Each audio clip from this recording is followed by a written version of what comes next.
je n'utilise pas systématiquement le numérique pour écrire.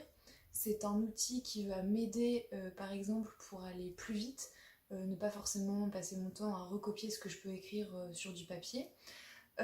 Néanmoins, c'est vrai que ça peut être pratique, par exemple, si je suis en déplacement et que j'ai oublié un carnet. Il m'arrive d'écrire des choses dans l'option notes de mon téléphone, et comme ça, après, je peux directement les envoyer sur mes fichiers d'ordinateur. Après, là où des fois ça me pose problème, c'est que à l'écrit c'est plus facile. J'ai l'impression que parfois ça me vient plus naturellement et j'ai les traces de mes brouillons, chose qui n'existe plus une fois que j'ai effacé les documents sur mon ordinateur.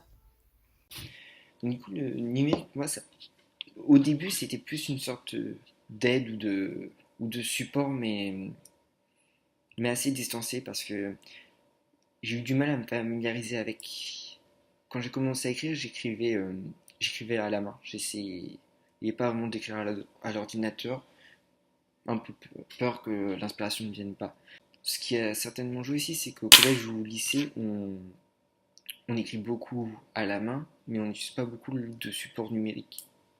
Alors que à la fac, on a la possibilité d'écrire avec un ordinateur et du coup on s'en sert. On peut s'en servir nettement plus. Et ce qui a été le cas pour moi, et je pense que ça m'a permis de vraiment me familiariser avec le numérique. Euh, Moi, je fais des créations artistiques. C'est d'abord des fanfictions, quelques fictions, mais j'ai jamais rien publié. Que les fanfictions, j'en ai publié quelques-unes sur hpfanfiction.net. Je trouve que le numérique a ça de bien, c'est que ça permet le partage en fait. Ça permet le partage et en même temps ça permet l'anonymat.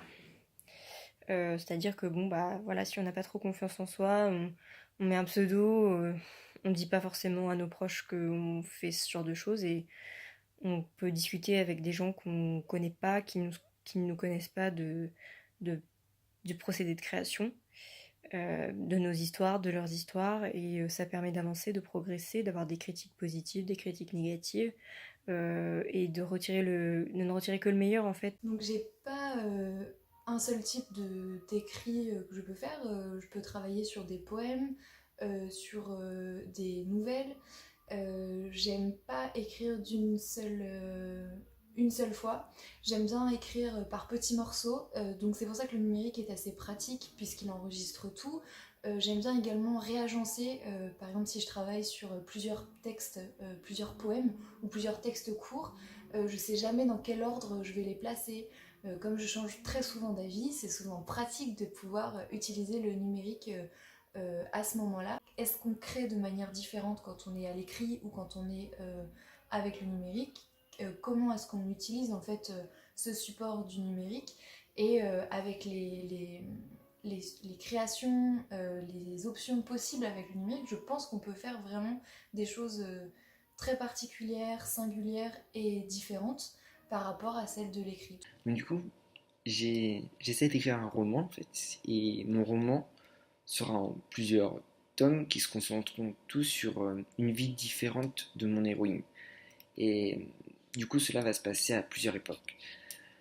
Donc forcément, le numérique là peut jouer un rôle important, notamment à Internet, puisque grâce à cela, on peut trouver par exemple les tenues vestimentaires de cette époque, on peut trouver plusieurs détails sur les choses qui vivaient, on peut trouver les religions, les rituels, et au-delà de ça, les procédés numériques m'aident aussi beaucoup, puisque je suis dyslexique et du coup, avoir certains supports numériques permettent de pouvoir plus facilement corriger les fautes, de pouvoir faire attention à ne pas les reproduire ou ce genre de choses qui sont du coup pour des élèves en difficulté ou des personnes d'ailleurs, pas forcément des élèves, mais qui se trouvent en difficulté par rapport à la langue, peuvent avoir un support nettement plus avancé que, que ce qu'ils avaient avant.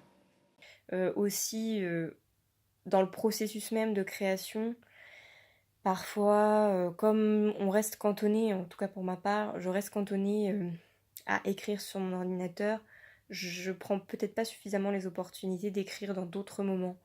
En revanche, l'inconvénient, c'est que peut-être que dans cette volonté de rester anonyme, de faire plaisir au public, on se perd un petit peu dans ce qu'on a écrit et on essaie d'appliquer tous les conseils qu'on nous a donnés et à la fin ça ressemble plus vraiment à grand chose ou c'est plus vraiment ce que nous on voulait.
Comment allez-vous, Nina?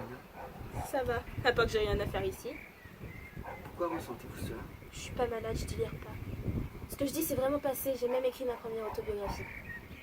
C'est bizarre de dire ça, en général, on n'en écrit pas plusieurs. Mais avec tout ce qui s'est passé, toutes ces époques, une n'aurait pas suffi. Nina, vos écrits ne sont pas réels. C'est de la fiction. C'est votre imagination. Vous êtes malade. Vous êtes atteint de schizophrénie.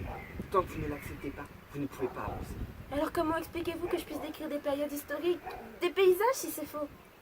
Internet, une imagination débordante et de la schizophrénie. Cela fait un cocktail explosif. Voulez-vous vraiment qu'on vous rappelle qu'on vous a trouvé dans la rue, agressant des passants, disant des choses incohérentes telles que les anges gouvernent le monde? Et c'est vrai! Nina, calmez-vous.